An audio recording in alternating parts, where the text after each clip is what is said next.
while my parents are still looking and talking to other people, I'm sitting at a table by myself, adjacent to where the pool was, and realizing that this is bad. It's a mystery that has haunted a Central Virginia family for more than a quarter century. In the spring of 1998, a young woman named Amy Bradley took a Caribbean cruise with her parents and brother. Early one morning, she vanished without a trace. Now, Amy's story is the subject of a new Netflix docuseries. Today, we sit down with her brother, the one who went on that cruise, for a captivating interview about the strange and disorienting days that followed the disappearance, the theories as to what really happened, and why he is convinced that his sister is still out there all these years later. Well, welcome to Untold. We are here with Brad Bradley. Thank you so much for being here. I know you've been making the rounds. Yeah, it's okay. Thank you for having me. Doing a lot of media on this story. As we've set up in our intro, you are the brother of Amy Bradley, the subject of a recent Netflix documentary. And we're going to get into it today. We're going to talk about the story of how your sister went missing, and also the theories of whether she may be out there. Maybe she's alive. Maybe she was kidnapped. Maybe she left willfully. Maybe she didn't. Lots of unanswered questions, but I think you're probably one of the best people to speculate on what's real in this story. So if you've watched the Netflix documentary, you are now getting the Untold version, the behind-the-scenes version. And we'll start out, just tell us sort of the scenario of this cruise. It was 1998. It was a family trip. Mm-hmm. Everybody was excited. Yeah, it wasn't exactly a family trip initially. My parents work in the insurance business, and they had qualified through their production for the year for a trip, for a cruise. It was like a prize for a bonus for their work. Yeah. Yeah. So initially, Amy and I were not included in that prize. My mom and dad kind of went above and beyond to make sure that we could come with them. They got special permission. They were granted that permission. Now I'm sure they kicked themselves for having done so. But yeah, so it wasn't like a family trip that was personally arranged and all that. But anyway, we were invited to go with them. Both of us very excited. I know there's been some reports I've seen online. There's plenty of misinformation online about how Amy felt about going on the cruise. I can assure you we were both excited. I had been on a cruise a couple years prior. A buddy of mine and I in high school went on a volleyball beach cruise and had a fantastic time. You were 21 and she was 23 Correct. At this time. Yeah. Okay. So Mom and Dad told us that they had gotten permission for us to come with them. We're all in right away. Now, Amy and I had some reservations because neither of us like to fly, so we knew we had to get there. But we're like, we're doing, Game definitely on. We're on. Yeah. And then Amy was not a fan of the ocean or being in it. She was a longtime swimmer, as we both were. She coached the swim team. She was a lifeguard. She was proficient in the water. But you put her in the ocean, and she's scared to death of what's in the water that she can't see. Sharp objects, all kinds of other... I mean, you step on a crab, and she's going to lose her mind. Yeah. So, she would never go in the water, very deep. If she did, she'd be hanging on somebody, so she didn't touch the bottom and all that kind of stuff. So she didn't like the ocean, but she decided, big deal. We're not going to be in the water. We're on a boat. So my parents flew down earlier than us because they had already had different plane tickets, and we had to get separate tickets. So she and I flew down together from Richmond to Miami, from Miami to San Juan, Puerto Rico, and had a great time talking on the plane about what we were going to be doing. Since I had a prior cruise, like Amy looked at me like I was a cruise expert, and right. Which I certainly wasn't. But she was asking me a lot of questions about what kind of things we're going to be doing, and I'm like, I really don't know. I've not been to these islands. So, we're listening to music on the way down. We're sharing stories. We're having a good time. And we get to San Juan. We board the boat. Super exciting. It's huge. I think at the time it was one of the largest cruise ships in the world. Now it's by far not, but Right. we do the whole muster drill, and everybody's in their life jackets and the roll call and the whole thing. So that everybody was very excited. We were Right. having a great time. And things were going perfectly fine, perfectly normal.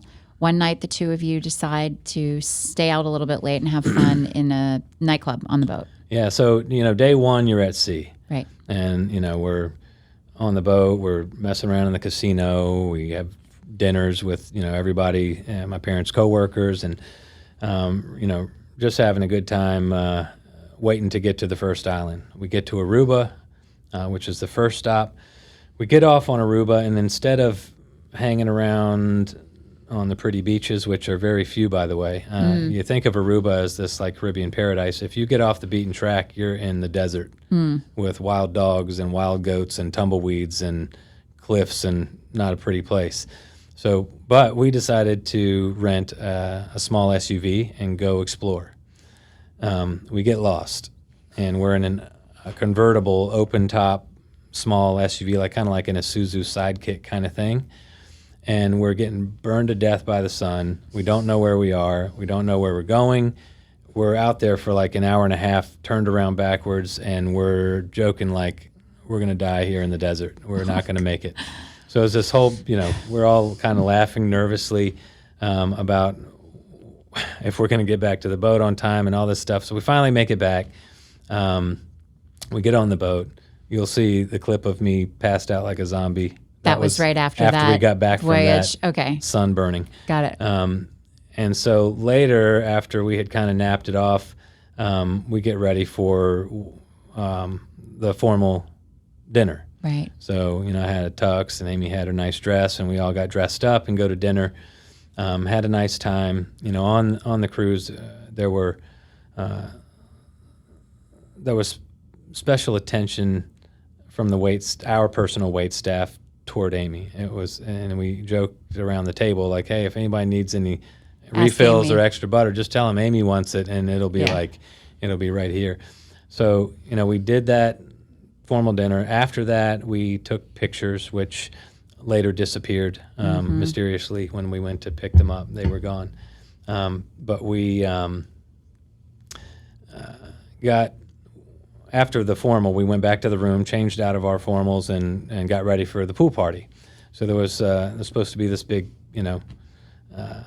thing up on the pool deck where there was dancers and music and performers and drinks and all this kind of stuff. So we got dressed for that, went up to the pool deck where essentially everybody was. He was loaded down, and having drinks, eating food, listening to music.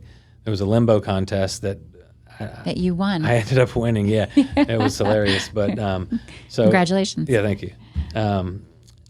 So we're all just joking around, having a good time. During that pool party, we were going up to the band called Blue Orchid, for which Yellow was the bass player, requesting songs. And they were taking requests, and they say, "Oh, we don't know that one. Okay, we'll do that one." And we're back. Yellow, just for clarification, is the bass player's nickname. Yes, ma'am. Yeah, Alistair Douglas, who now apparently goes by Christopher Douglas for some unknown reason. So fast forward, my mom and dad decide it's about midnight or whatever. Pool party's coming to an end, so they walk over to tell Amy, "Hey, we're going to go to bed. We love you. We'll see you tomorrow." She said, "Well, love you too." Okay. So they go to bed, they tell me goodnight, and Amy and I, everybody kind of shifted up to the dance club, who was going to stay up. And so we left the pool party, we go up to what they referred to as the disco lounge, I think. But anyway, we go up to the dance club, listening to music, dancing, talking to people. I remember seeing Amy and Yellow come off the elevator because I was up there first. The video that you see of Amy dancing with Yellow, I was distracted doing my 21-year-old thing, talking to girls over here. Mm-hmm. So I wasn't, unfortunately, in a protective mode. Amy was my, big bad sister who didn't need anybody to help her with anything. Sure. So I'm not, in that mindset, and I'm doing my own thing. I'm talking to a couple girls on the other side, and at some point, I'm looking around, and because the club's coming to a close at about 3 a.m. They call last call, and I'm looking around like, where's Amy? And I look up to the upper level, and she's sitting. It's kind of an open balcony. She's sitting at a table with 4 or 5 people, and one of which was yellow. And I don't know who the other people were. I presumed maybe the DJ or a couple other staff members, and they're sitting up at this table on the upper level. And it looked like kind of an employees only section, but she was up there. So I go to leave, and I'm like, I'm going to be out here. So I go out with these 2 girls and sit on the lounge chairs, maybe 30, 40 feet from the stairs coming out of the dance club. And I'm hanging out there, talking to them for, 20, 30 minutes. And, it's like 3:30 in the morning. I knew we had to kind of get up pretty early the next day. So one other point I'll make is while I'm out there sitting, I see Crystal Roberts and Lori Rennick, who later we can talk about. Those are the 2 girls that claim they saw Amy go up the elevator with yellow between 5:30 and 6, and the time frame she was missing. So I see them out there, and they're walking around, and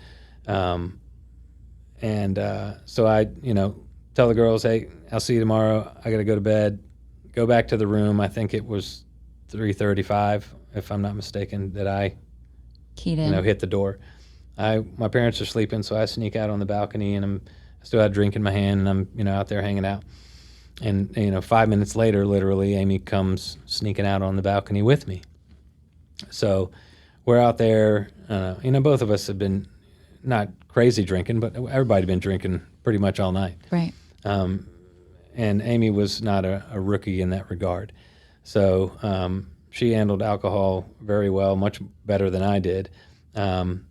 And we're out there talking, having a normal conversation. She does mention that Yellow made an advance and touched her chest or tried to grab her boob or something like that. Don't remember exactly what she said, but she kind of laughed it off. It wasn't really, she didn't make a big deal of it, but she did mention that he kind of made a physical pass at her. Yeah. And she was like, I don't think so, buddy. So, we sit out there, and she's asking me about, what is there to do on Curacao? And I'm like, I've never been there. I don't know. We might be able to go jet skiing, or, who knows what. I'm not sure. So I said, okay, it's like, a little after 4 in the morning. I said, we got to get up in like 3 hours. Like, I'm going to go ahead and go to bed. So back up, when we left the boat, left from San Juan initially, if you've ever been on a cruise ship for the first time, the boat starts kind of moving, and you get a little seasick, and it's kind of like, you don't feel too good. And she had that feeling initially. She got her sea legs and kind of got used to it, on the way to Aruba. When the boat left Aruba at 1 a.m. during the pool party, she kind of got that don't feel too good feeling. And then we're sitting on the balcony, and when I tell her I'm going to bed, she's like, I don't feel good. This wind feels good. I'm gonna just stay here in the chair. And so I said, I love you. See you tomorrow. And that, you've heard me maybe say on other interviews that has truly been very comforting to me. That was the last thing I ever said to her. She said, I love you too. I go inside, slide the door closed quietly, and I'm sleeping just inside the sliding glass door on a pull-out couch that she and I were sharing in my parents' room. Next morning, my parents wake me up with the panic look on their face, and you could tell something wasn't right immediately. And they told me that they couldn't find Amy. So I kind of sprung up like, what do you mean? And they said, my dad explained that he woke up around 5:30 or so, kind of looked over at us, saw just me, looked a little further. The curtain was pulled kind of halfway, so he could see her legs from the knees down sitting in the chair still. And he's like, well, we're going to get up in a half an hour. I'll just let her I'll sleep. just leave her there, and I'll wake her up when I get up. So he wakes up a half an hour later. The door's now open 12 or 18 inches.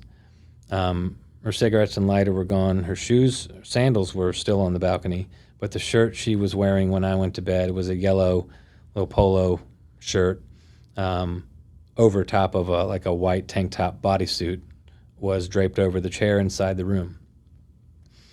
So we imagined that she left the room for some reason, came in, went out to either see us coming into port. When you get to Curacao, there's a ton of colorful buildings, and it's really cool looking. There's this huge bridge that spans over the canal. She was in a photography contest, so maybe she went up to take some pictures. Maybe she went just to watch the boat come into port. Or maybe she went back out to meet somebody who had arranged for her to meet them for some reason. So I get up. My parents actually, they say, stay here. We're going to go look. You be here in case she comes back and we miss her. So I sat there for another, 20, 30 minutes and kind of nervously wondering what's going on. And they finally come back to the room and say, okay, we can't find her in the general area. Will you come help us? So we all go out walking around down the hallways, through the public areas, the atrium, up on the pool deck, up around the disco, towards the front of the point of the ship, walk around the back of the ship, around the walking track, and, nowhere to be found. So while my parents are still looking and talking to other people, I'm sitting at a table by myself, adjacent to where the pool was, and realizing that this is bad, and I don't know what to do. I don't know where to go next. And Alistair Douglas walks up to me, yellow, and the first thing he said to me, I think this was probably close to 7 in the morning, maybe even still before then. And he walks up and says, he's like, hey man, I'm sorry to hear about your sister. And I said, yeah, thank you. Not thinking how the heck How did do he you know this fast, right? something bad had happened. Right. I don't even know, and I'd have to check my timelines. I'm not even sure we had reported it to security yet. We may have. I'd have to get back to you on that. But anyway, he says, yeah, I left her, 3:40 or 3:30, and went back to my room. And he was like, when did you last see her? And so I'm like, well, I got back to the room about 3:30. He says, hold on a second, I want my brother to hear this. So he interrupts me. He walks about 50 feet over the other way where I guess his bandmates were sitting, brings one guy back over and says, okay, go ahead. And so, okay, I'm like, all right, well, I was with, we were in the disco. I was with her. I left the disco. I went back to the room at, 3:35. And then she came in 5 minutes later and then, proceeded to kind of tell him what had happened and what my timeline was and when I last saw her and all that stuff. So, I don't know where to go next from here. I think we went to the purser's desk to report her missing, speak to the head of security, and then supposedly they start this search of the boat, right? Which is every nook and cranny, every corner, every closet. They say. Well, that's a little bit later. So the first thing was Mom and Dad were obviously losing their minds. Right. Very hysterically emotional, demanding that they keep the doors shut, don't open the gangway, don't to Curacao, don't let everybody off the boat. Right. So the time frame that I think is important for everybody to realize that she disappeared in, we're not in the middle of the ocean. Mm-hmm. We're at Curacao. Mm-hmm. And she's like, please don't let anybody off. Like, shut everything down. We got to find our daughter. We can't find her.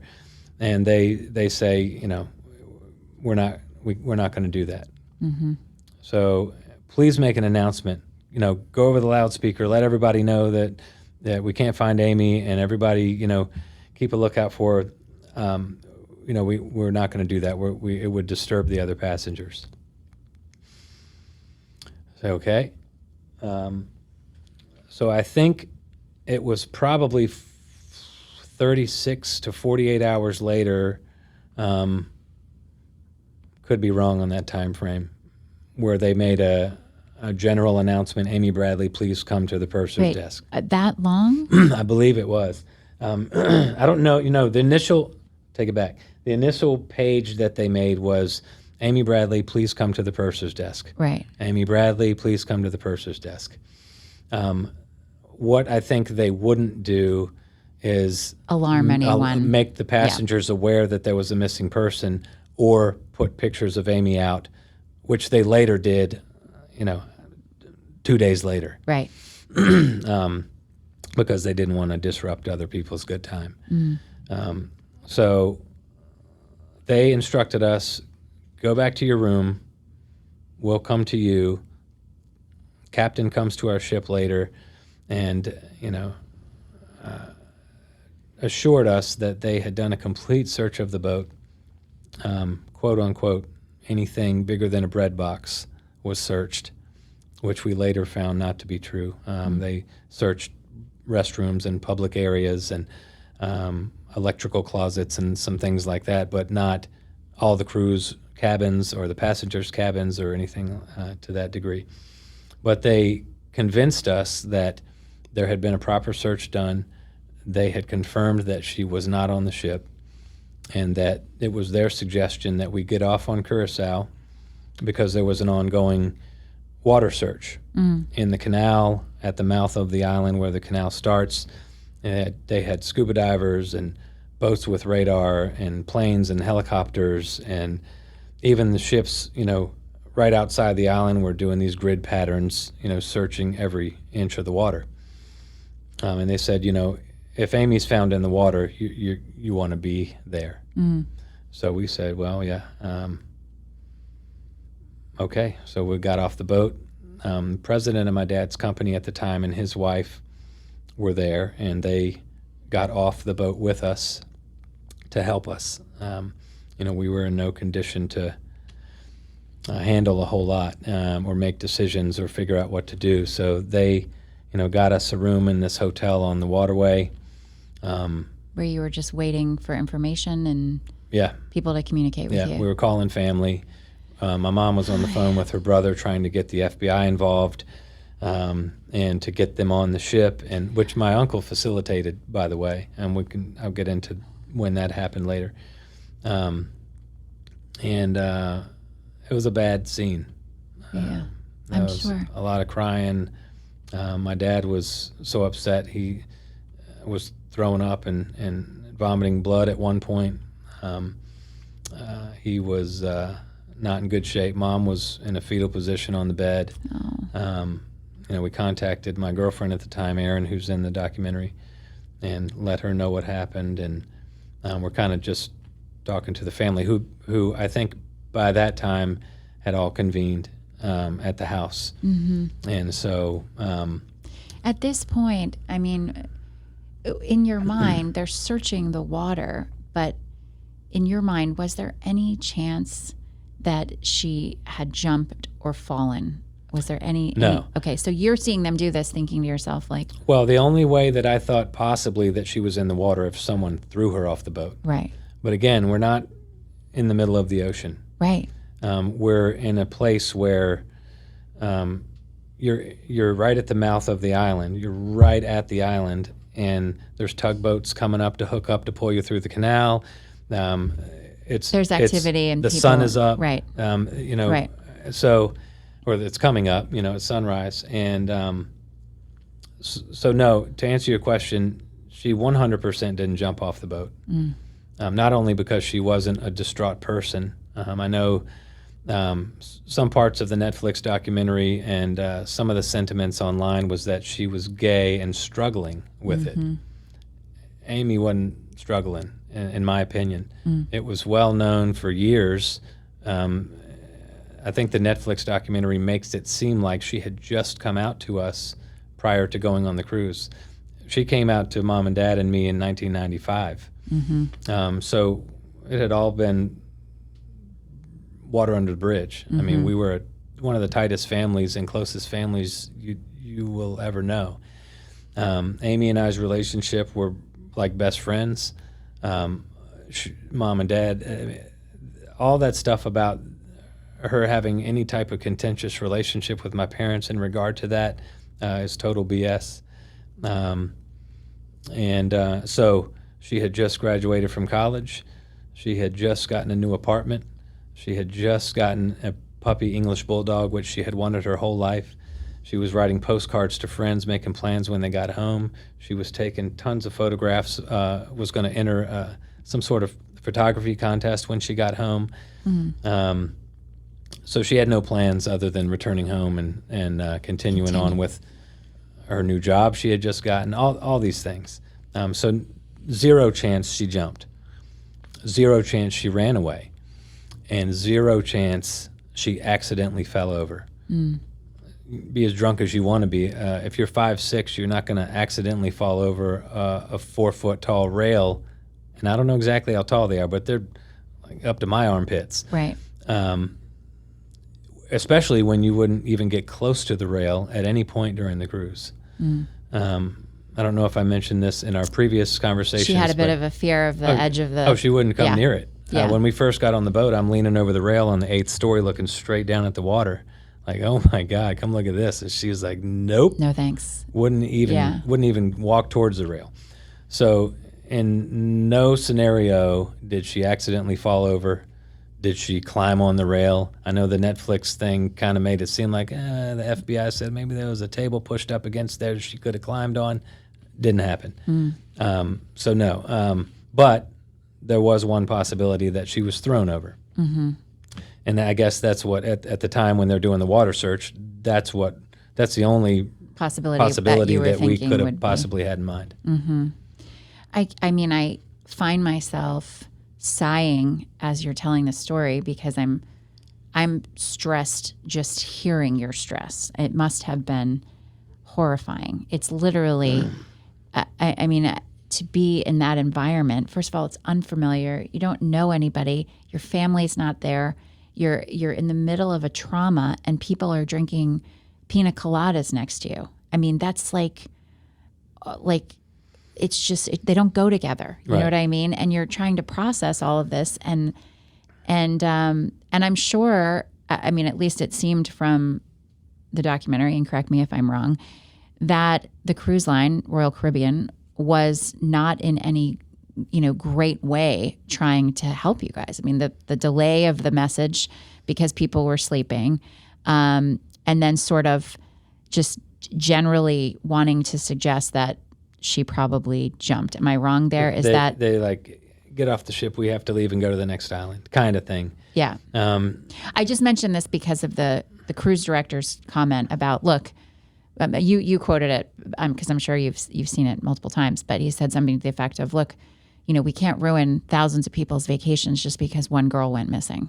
I mean, that hit me, and she's not my family. You know what I mean? That was a striking comment to make. Yeah, life goes on, cruises go on. But apparently. Yeah. Do you think that was the mindset? Do you think he was accurately reflecting what the mindset was at that point? Yeah, I don't think they had.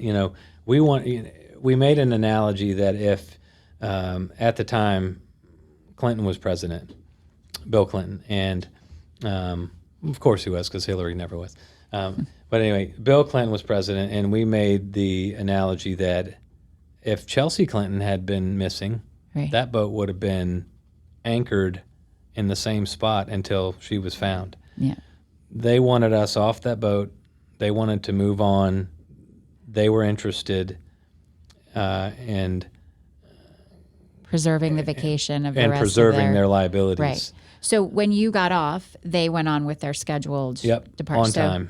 On time departure. So like nothing really for the rest of those passengers on the boat. I mean, and nobody really knew what was going on. Right. I don't think it was until we got back on the boat a day and a half later, we flew to, I think it was St. Martin or St. Thomas. I don't recall. But we reboarded the ship because my uncle had, again, facilitated the FBI boarding. Interpol was involved when we got back on the ship. Attorneys were present, introducing themselves as risk management, which as a 21-year-old, I had no clue what that was. I didn't know I was talking to their attorney. Right. But they made sure they were standing front and center by the time we got back on the boat. I don't know if you want to go into what happened in that hotel room. We'll get into that in chapter 2 with theories. Okay. We're going to get into the theory part, and I promise we will. But so you're in Curacao. This massive search doesn't turn up anything. Right. The Coast Guard and the local authorities confirm she's not in the water. No clothing of hers washes up. Nothing. No, right. nothing. Right. And so they say, okay, she is not here. So we say, okay, well, let's get back on the boat because we're not done with them. And so the president of my dad's company at the time chartered a jet for us to fly to catch up with the boat, who had again gone on to either St. Martin or St. Thomas. I think it was St. Martin. That must have felt so weird to get back on that boat. Yeah. It must have felt horrible. It did. Yeah. But we're like, she's not in the water. She's possibly still on that Right. boat. You're determined to get the We're answers. getting back right. on there, and we know the FBI is coming on board, and we're going to have some help this time. So we get back on the boat, and by that time, I think they were just about to hang pictures of Amy in public areas and make the announcement that the passenger had gone missing. What transpired next was interviews, separated interviews, because I think initially, I guess we were treated as suspects. So they interviewed me separately. They interviewed Dad separately. They interviewed Mom separately. They brought in, Yellow. And I remember him coming out of his interview. Oh, and by the way, his attorneys sat in on our interviews, which I don't think you can do or you're supposed to do. Anyway, so Yellow comes out of his interview high-fiving his buddies, smirking, and Dad almost took his head off. It took a few of us to kind of hold him back from going after him because, again, he was suspect number one from the beginning. But he was super cocky and arrogant, and he came out of there like, no problem, and we believed otherwise. So after all those interviews went by and all that kind of stuff, obviously we didn't want to stay on the boat, and we decided to fly directly home from St. Martin or St. Thomas, I forget which one. But hold on, before then, Mom and I try to retrace steps early in the morning. The next morning, we're up at like 4 or 5 o'clock in the morning. Obviously, we're not sleeping, and we come out of the room, go down the hallway, and Crystal Roberts and Lori Rennick run up to us in a panic, and they're like, oh my God, we saw Amy go up the glass elevator with Yellow up to the nightclub at like 5:30, 5:45, or whatever it was. And they're breathless. They're like, they've seen a ghost, and they've been looking for us and trying to tell us. And so then, we proceed to go back to the FBI, back to security. We woke security up right then. The head of security came out to meet us, breath full of bourbon. Kind of the wrong time for the head of security to be drinking in the middle of this drama, in my opinion. But it was like, dude, drink much. And a lot of it turns into a blur about what kind of happened in that next short period before we left the ship again. But at some point, it was kind of over, and we got on a plane and flew directly to Chesterfield. And I remember that flight like my dad talks about in the documentary. And it was would have been, like I told you before, I'm very afraid of flying, and only fly if I have to. I didn't care much, nor did any of us. We're kind of in this wide-eyed, like numbness. Yeah. Yeah. Didn't know what to say. Kind kind of quiet. We're recounting some of the things that had gone on. But when the plane comes into Chesterfield, it's like gale force winds. The plane literally is coming in sideways and bumping and falling. And again, I remember my dad, and I think I might have had a similar feeling. Like, if this thing crashes, okay. Oh, well. Yeah. You know? Pain over. Yeah. Yeah. So that was an interesting time. And then, got home to family, house is full of people, and just an awful scene. Oh, I'm sure. Not only, losing Amy, obviously, as an only sibling is traumatic. Mm. Watching your parents go through that at the same time is equally as bad. Oh, I can't imagine. And you were at an age where you could understand it. I mean, you were, And our life had been the happiest. Blessed. Oh, man. Yeah. Perfect. Never seen anything like that. Never knew of anything like that. And it was, still is hard. Surreal, it to seems. To watch them and to see what they go through. And then, we go, even though every day, we think of her and we talk about her, and they work on stuff constantly. Mom's got this office in the house, and she's always working on something or talking to somebody or trying to do something. I mean, it's 27 years, 24/7, all the time. And it's weird way to live half your life. Mm-hmm. Kind of in that not knowing and having no closure, which, by the way, is I later came to find, after years of subscribing to what you hear a lot of people say is the not knowing must be the hardest thing. And you hear that and you're like, yeah, that is one of the hardest things, is the not knowing what happened. But I later learned that is the only thing that allows any hope. Right. Is the not knowing. It allowed us to get through the next many years, because we still are hopeful. Mm-hmm. And I know it seems really unrealistic to people that 27 years goes by and she's still alive. But we've shared an unexplained gut feeling, the three of us, that she's out there. You all three feel yeah. solid that she's have. alive, that she's out there. Always have. I don't know. I mean, realistically, I get it. People on the internet, there's a lot of nasty comments and things, and to other people, it seems quite obvious that she disappeared on a cruise ship, so she's gone. She's drowned. She's shark food. We hear all kinds of real nice things from class acts online. But we don't think so. You've never had any feeling that she's not still here? No, other than, being a reasonably intelligent human that gets it. Like, yeah, right. Chances may be low that she's still alive and she's still out there, and but it's not zero. Yeah, well, and we're going to talk about why those chances are actually significantly higher than zero in our next segment, because we've got lots more to unpack on this, and we will take a break right now and be right back with the rest of that story.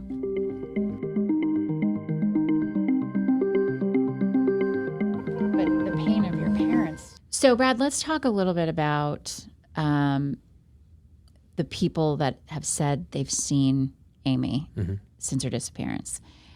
I think it's fascinating that all of these people are different, unconnected. They're not all from the same place, time, socioeconomic background. I mean, they're all kind of like, they're really disconnected, right? And so for me, listening to their accounts, which all have significant detail, it's hard to imagine that they all just separately made up these encounters.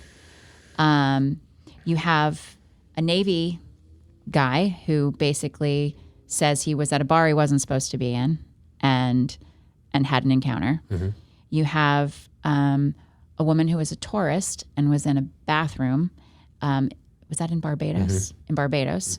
And she had an exchange with a woman who said her name was Amy, thought she said West Virginia, seemed distraught, seemed like she was there against her will. Then you have another gentleman who says he saw Amy on the beach with Yellow. In Curacao. In Curacao, right. And then you have a cab driver who says on that morning, who actually talked to your dad and said... Talked to both of us. Yeah, where I was standing there with Dad when this happened. Yeah, your daughter isn't in the water. She knocked on my window of my cab and was distraught, was wearing a white T-shirt and described her pretty much in detail. What is your confidence that those people actually had interactions with your sister? The taxi driver, I think, if you bounce around a lot of thoughts and ideas in your head, and you can imagine an older gentleman who's been a taxi driver on Curacao for a number of years. The amount of crime that goes on in Curacao and the amount of sex trafficking and drug trafficking and the types of people that are there, you can assume that at some point there's been taxi drivers involved with transport of said victims. Sure. So Deshi, I don't know, that was the guy's name. I think he's since passed, the taxi driver. But he described Amy, her green eyes, what she was wearing, which matched what she was wearing that night. Jeans and a white tank top, which is what she had on under the yellow shirt that was thrown across the chair. Said she came out and knocked on his window and somewhat frantically was asking where she can find a phone. And the weird thing about that exchange was he pointed to where the phones were and said that she looked around and went the opposite direction.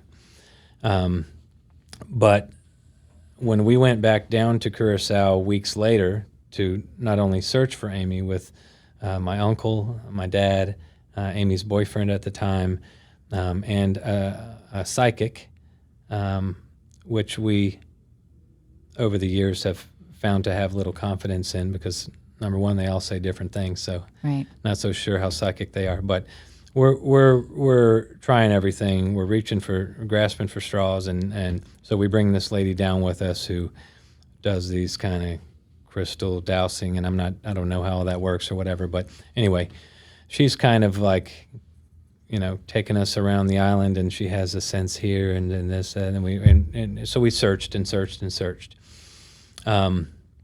We hold a press conference at the hotel, and you'll see videos of that in the documentary where I'm pleading for her alleged captors to let her go, and no questions asked kind of thing. And so that's my uncle, Amy's boyfriend, my dad, and myself on the couch. And after the press conference with all the local news organizations and papers and whoever, reporters, Dad and I walk outside in the valet circle of the hotel. And, again, we're at our wits' end, don't know what to do next.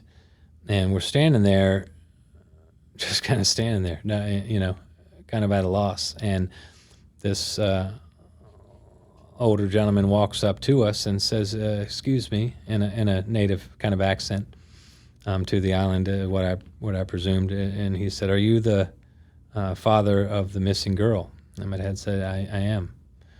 And he said, and he kind of got up close to us and was not whispering, but talking very quietly. And he said, look, I want you to know that your daughter did not fall off that ship. Mm-hmm. She did not jump off the ship. She's on this island, and I hope you can find her. I want you to check these 3 places. He said, and he named Coral Cliffs, Kadushi Cliffs, and a place called Habitat. And he said, when you go there, don't make a scene. Just kind of quietly look around. Don't talk to many people, but observe, and good luck. So then we went about, searching these places out there on these, tucked away, remote, private beach access parts of the island, and these kind of lavish resorts with nobody around. I mean, there's no staff. You see, there's this whole casino going on. There's this bar. There's all this staff, but no guests anywhere. No guests. Like Wow. nobody. And so we look around and nothing happens. And that one of those nights, I don't know which it was, and they portrayed it incorrectly in the docuseries while they're telling the story of me hearing Amy call my name. We're sitting at a busy intersection at a stoplight. We're not on a backcountry Wasn't road like you passed filled with by. bushes, Okay. and this single car goes by us. So we're sitting at a light. It's the four of us in the vehicle, me, my dad, my uncle, Amy's boyfriend.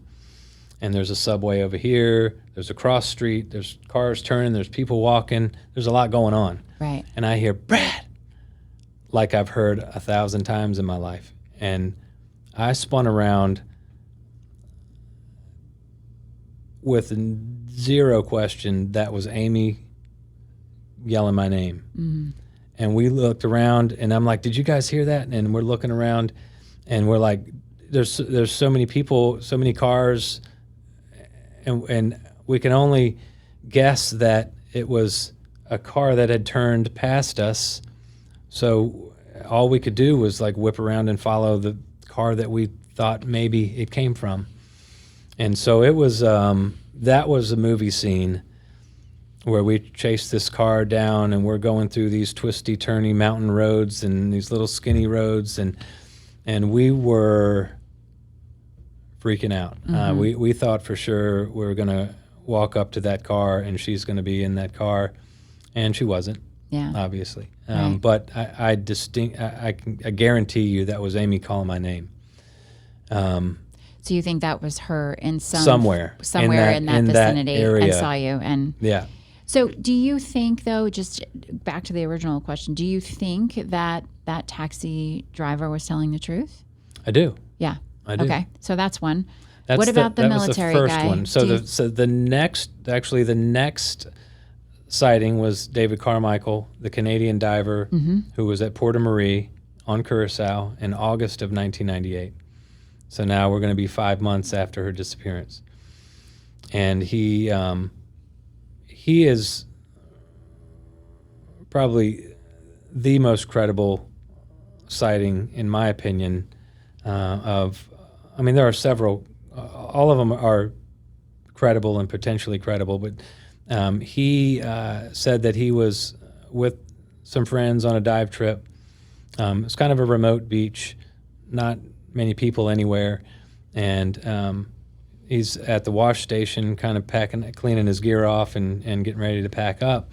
And he says he sees this girl with these two guys, and she's kind of walking up the beach, not toward him, and they lock eyes on each other, and said she makes like a 90-degree turn and comes walking straight to him, and said she got fairly close to him, wasn't able to say anything, and the two guys with her quickly came alongside her, stared him down, kind of gave him a stare, and then redirected her away from them. Mm-hmm. And he didn't know about her disappearance at the time, but he recalled her tattoos, I think 3 of the 4 that she had, that he noticed.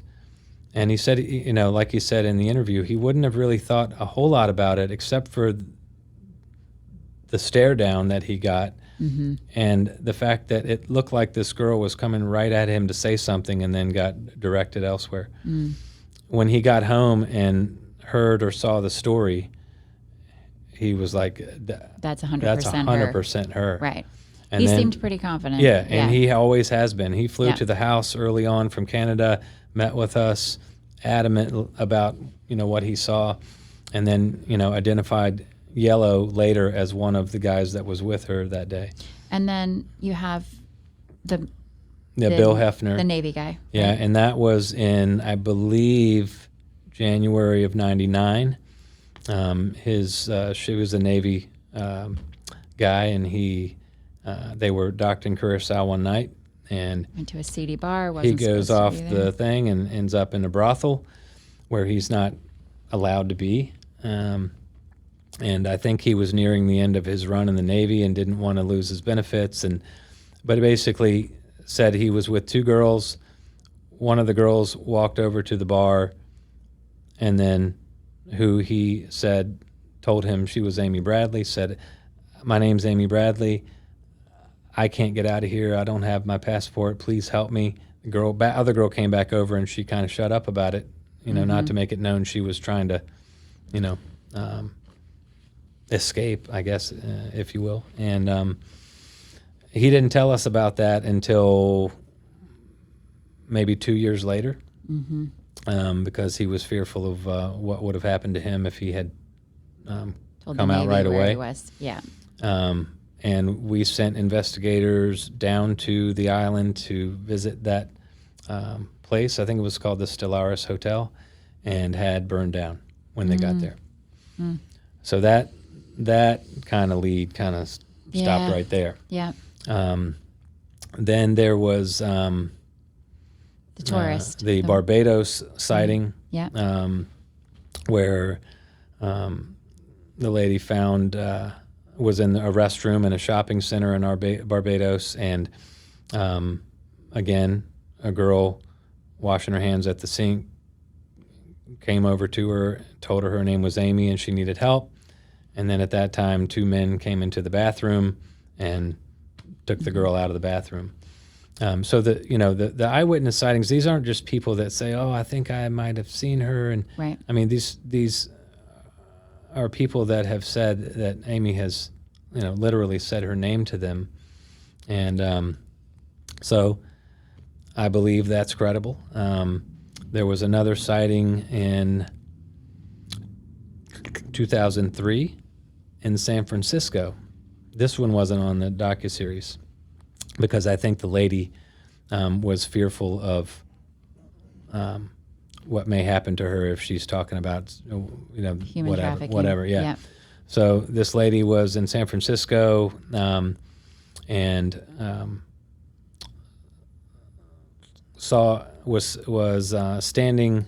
Let me get this right. Oh, this was the one where she saw this girl go up to a performer and put money into a guitar case, and I think she described the Tasmanian devil tattoo on her shoulder that she had noticed. And you got to forgive me. I may be confusing this with the Aruba sighting, but there was a sighting in San Francisco. There were 2 men. The FBI found it credible enough to send an artist from Quantico to go talk to this lady. Spent 8 hours doing sketches of these men that she was seen with. So the Netflix didn't capture all of them. I mean, No. they just hit on some of some No, of them. I guess they There's say, well, San Francisco's, that's kind of An outlier.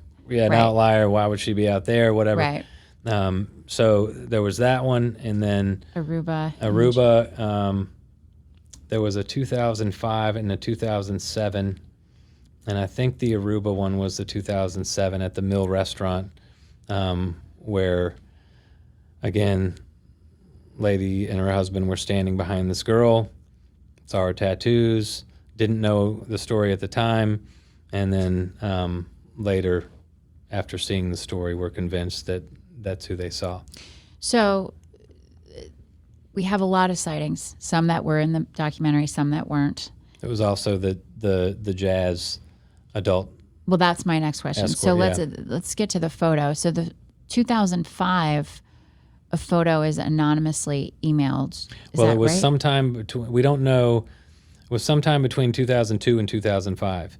Okay. But someone contacted us online and sent us this picture with the associated website, Adult Vacations or whatever it was.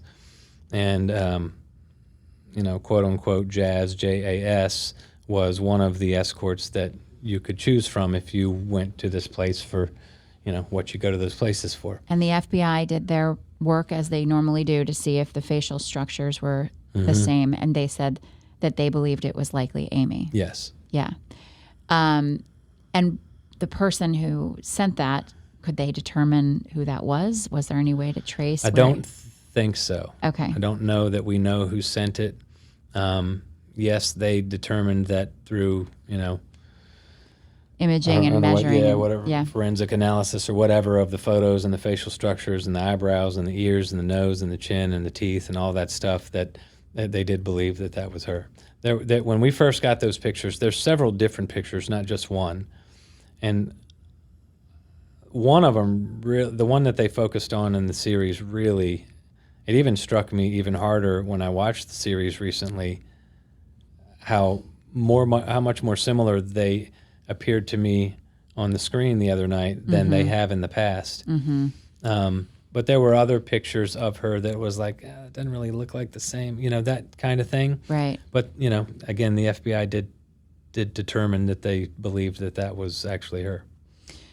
So we have the sightings. We have this photo that's tied to an escort service in like Barbados, right? Like in Curacao. It was all down there in the islands, right? I don't know whether it was Venezuela. It was somewhere in that region. And it's kind of hard to track. Okay. The way they do those websites on purpose. Yeah, to not yeah. right. And all the while the years are passing by, you're repeatedly being reminded of her and the possibility that she's still out there. And then I want to touch on this other unexplored theory that Netflix did not get into, and we don't have to go into great detail about it, but I do want to mention it because I think the fact that you told Netflix about it and they didn't include it, and it's something that's rattling around in your brain as an unexplored possibility is... And I've told everybody about it, and no one's covered it. Yeah, well, let's cover it. So you mentioned that the night that, I guess night/morning that Amy disappeared, when you were at the pool party, that Amy was having a pretty lengthy, 45 minutes is a long time to talk to strangers, conversation with two women that were uniformed, not in Royal Caribbean uniforms, but in some other type of like naval-looking attire. Right, and they matched each other. Two black ladies. I don't know whether they were American or Islanders or anything like that. My parents seem to recall that they picked up on some accents, so that we assumed that they were... Your parents saw them too? Yes. Oh, yeah. Yes. Yeah. So both of you can confirm that she was having this conversation with these two women. You said maybe 45 minutes in length of time. You've later determined that those women were from the Church of Scientology and were part of the Sea Org organization that had a ship docked there in Curacao right next to the Royal Caribbean ship. Is that accurate? Part of that's correct. I cannot say that I confirmed that they were from that ship. Okay. What I did say earlier is that after we returned home to Virginia, because of our interactions that I'll explain further here in a minute, I did a lot of research on Scientology, and specifically the ship called the Free Winds, which is the home base of what's called the Sea Org, or a sea organization for Scientology, headquartered in Curacao. Mm-hmm. So apparently the majority of the time that boat is there, although they go to Aruba, they go to Barbados. And when you did research on these uniforms, you and the made that connection. and the uniforms that I saw on the ship from years past pretty much matched exactly what those two ladies were wearing. But your connection to this goes beyond that, because later when you guys had left the ship and were in Curacao while they were doing that extensive grid search, and while you mentioned it was a really bad time, your dad was throwing up, everybody was distraught, you had asked for some assistance from your dad's boss at the time to find a minister or someone in religious the service that could kind of guide you guys through this. Mom wanted a priest to come pray with us and talk to us. Now, it was fairly late at night. It was probably after 10 when we made the request. Either the U.S. consulate or embassy in Curacao apparently reached out to local churches trying to find someone to come talk to us, and they could not. So my dad's boss, contacted us and said, look, they can't find, there's no priest available to come speak with you. So, about 20, 30 minutes later, right around midnight, and this is the midnight after Amy disappeared, two men knocked on the door. We opened the door. They're standing in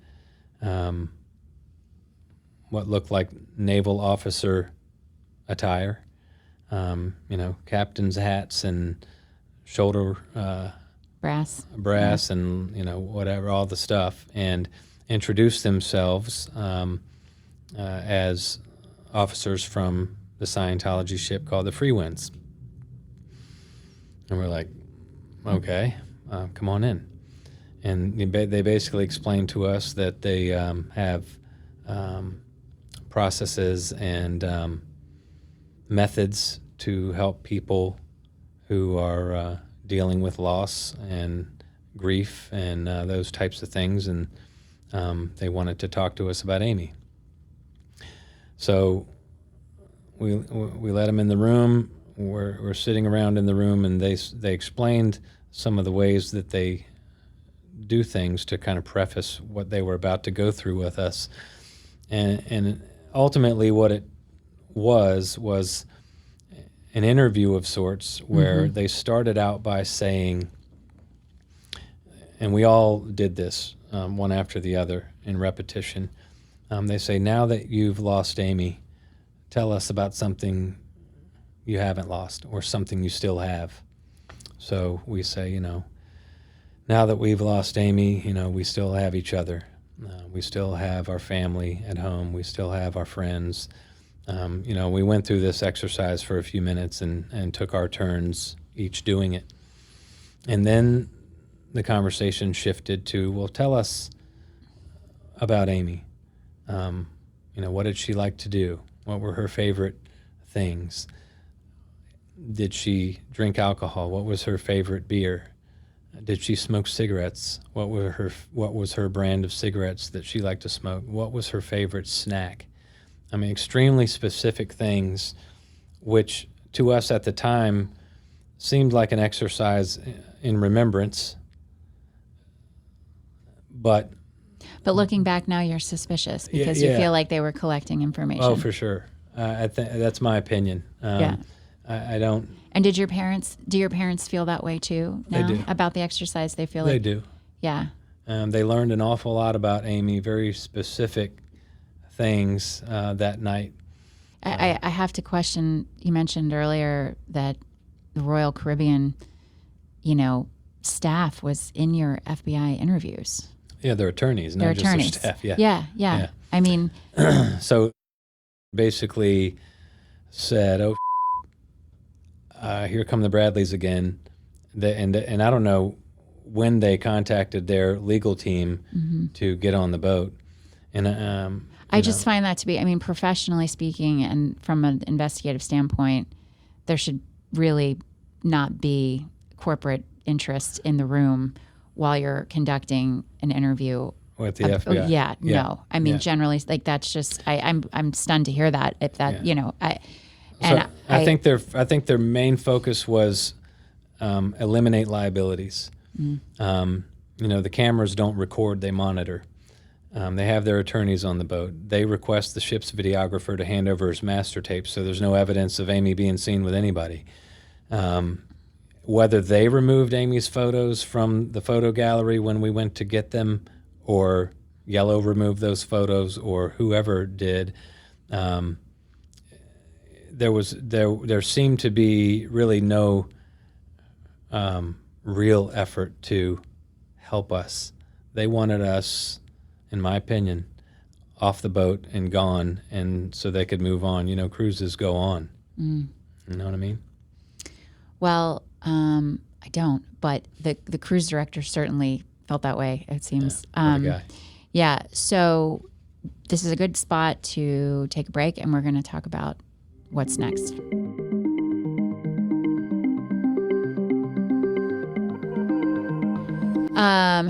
Okay, so we are back with Brad. Now that this documentary has aired, and it just aired, so who knows what level of information is going to start pouring out. I suspect the FBI will be getting a lot of calls, and people will be offering a lot of sightings, and they're going to have to sift through a lot more things now. I know that the documentary, wasn't perfect in your view. was well done. But I don't want yeah. to misconstrue that. I mean, it was well done. It was incomplete. It could have been 6 episodes easily with some of the things they left out, but we do all appreciate and feel like they did a good job with it. And you feel grateful that it's out there. I mean, sure, it's like, because there's just probably no better way to get attention. I mean, the true crime, appetite in the world and people watching documentaries, I mean, it becomes, obsessive. And I think, to have that spotlight on this story can only yield more information. And the biggest spotlight we've ever had. Yeah. But does it, after all this time, I imagine it's still excruciating to have to recount this over and over again. And I appreciate you doing it for me. I say that with gratitude. But do you, and I know you mentioned your dad and your mom still firmly believe that in your heart, Amy is alive. Do you feel more hopeful now that this story has been put in a national spotlight that you might find her? Yeah, I mean, the hope kind of wanes over the years when there's big gaps in anything happening. I think I'm, almost the most hopeful I've ever been since this thing happened. Just because so many people are talking about it. Yeah, and it's it's international, it's worldwide. When we did Unsolved Mysteries or America's Most Wanted or Dr. Phil or any of that, I don't know whether those things are aired in the islands or overseas or whatever, but this is going to be in over 140 countries, and I don't know how many millions of people are going to see it. I've always maintained, we've always felt and known that obviously someone or some people know what happened. They know something. And, my dad made a mention of some person saying, or it might have been my mom, where people can't keep secrets forever. Mm-hmm. And maybe now after 27 years, someone may see how much love there is for Amy and decide it's time to say something, and whether it leads us to Amy and we find her, which we realize is low probability, but still some chance, or it leads us to the people responsible, where there can be some closure or some accountability on what actually happened. Either way, obviously the former being preferable, we get some answers. Well, I think you can feel the love from, watching the interviews with your parents and from sitting here across from you. It doesn't seem like you're talking about her in the past.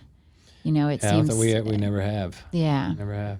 I mean, it seems like when she comes home, and that feeling that you have, that's sort of like instinctual, that you feel she's still present, is, it's obvious that you all really loved her.